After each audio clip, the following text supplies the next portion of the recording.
Building বানানোর কাজ চলছে পুরোদমে, আশেপাশেই তারই আয়োজন। শোনা যাচ্ছে মেশিনের শব্দ, হাতুড়ের রডের টুংটাং শব্দ। ইট সাজিয়ে রাখা আছে ট্র্যাক্টরের মতো ভারী যানবাহন চলাচলের কারণে রাস্তারও বেহাল দশা। অবশ্য নির্মাণাধীন ভবনের আশেপাশের আবহ এমনই হয়, কিন্তু প্রশ্নটা অন্য জায়গায়। বলুন তো, এই নির্মাণাধীন ভবনটা আসলে কিসের আর কোথায় অবস্থিত?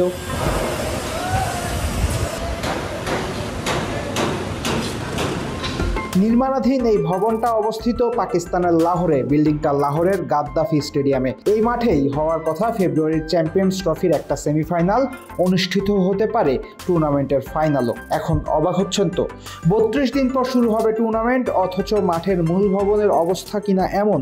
এও কি সম্ভব? হ্যাঁ, ক্রিকেট বিশ্বের কাছে পাকিস্তানের স্টেডিয়ামের এমন দশা অবাক করাই বটে। পাকিস্তানিদের কাছে অবশ্য অবাক হওয়ার চেয়ে ব্যাপারটা দুশ্চিন্তার বেশি। কেননা সময় মতো মাঠ প্রস্তুত না হওয়ায় পুরো চ্যাম্পিয়ন্স ট্রফি পাকিস্তান থেকে সরে যেতে পারে সংযুক্ত আরব আমিরাতে।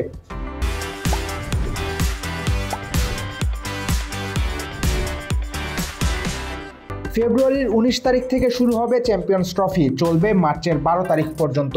পাকিস্তানের 3 মাঠের সাথে দুবাই আন্তর্জাতিক ক্রিকেট স্টেডিয়াম, এই 4 মাঠেই হওয়ার কথা চ্যাম্পিয়ন্স ট্রফি।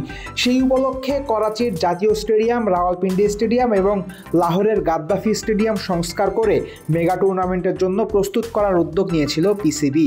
কিন্তু মাঠ প্রস্তুত হওয়া তো দূরের কথা, এখনও সংস্কার কাজই শেষ করতে পারেনি পাকিস্তান ক্রিকেট বোর্ড।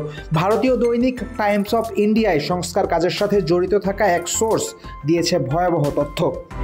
পাকিস্তানের চিত্র খুবই হতাশার। 3টা স্টেডিয়ামই রেডি হওয়ার ধারে কাছেও নেই। এমন না যে মাঠ নতুন করে সাজানো হচ্ছে বা ছোটখাটো কিছু পরিবর্তন করা হচ্ছে। স্টেডিয়ামে পুরো দমে সংস্কার কাজ চলছে। গ্যালারিতে সিট বসানো, ফ্লাড লাইট, এমনকি মূল মাঠেরও অনেক কাজ বাকি আছে। গাদ্দাফি স্টেডিয়ামের ভেতরেরও একটা ভিডিও ছড়িয়ে পড়েছে টুইটারে, যেখানে দেখা যাচ্ছে মাঠের ভেতর একটা গ্যালারিও সম্পূর্ণ বানানো হয়নি। ফ্লাড লাইটের কাজও বাকি আছে পুরোটাই। পাকিস্তানের 3 মাঠের মধ্যে বেশি কাজ চলছে লাহোরের গাদ্দাফি স্টেডিয়াম এবং করাচির জাতীয় স্টেডিয়ামে। এই 2 স্টেডিয়ামেই নতুন বিল্ডিং বানানো হচ্ছে, যে বিল্ডিংয়েই থাকার কথা ক্রিকেটারদের অত্যাধুনিক ড্রেসিং রুম এবং হসপিটালিটি বক্সের মতো গুরুত্বপূর্ণ এরিয়া। কিন্তু এসব বিল্ডিংয়ে যে একেবারে ফিনিশিং টাচ দিলেই হবে তা বলা যাচ্ছে না, বরং কাজ বাকি আছে এখনও অনেকখানি।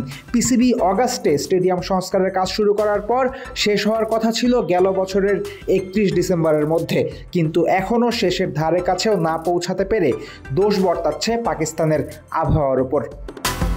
এমন আবহাওয়ায় দ্রুত গতিতে কাজ করে ঝটপট কাজ শেষ করা খুবই কঠিন।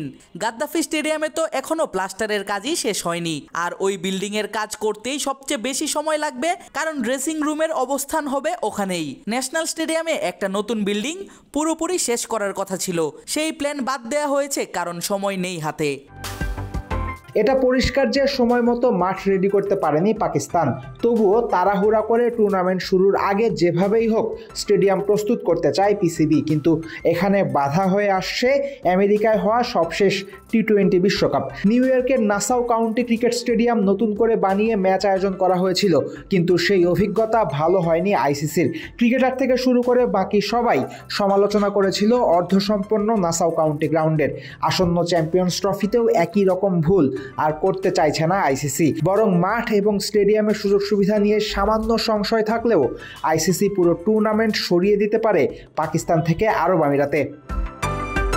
চ্যাম্পিয়ন্স ট্রফি উপলক্ষে 12 ফেব্রুয়ারির মধ্যে আইসিসিকে মাঠ বুঝিয়ে দিতে হবে পিসিবির, অর্থাৎ পাকিস্তানের হাতে এখনও আছে 1 মাসের মতো সময়। কিন্তু অনিশ্চিত একটা ভবিষ্যতের ওপর ভরসা করে থাকতে পারে না আইসিসি।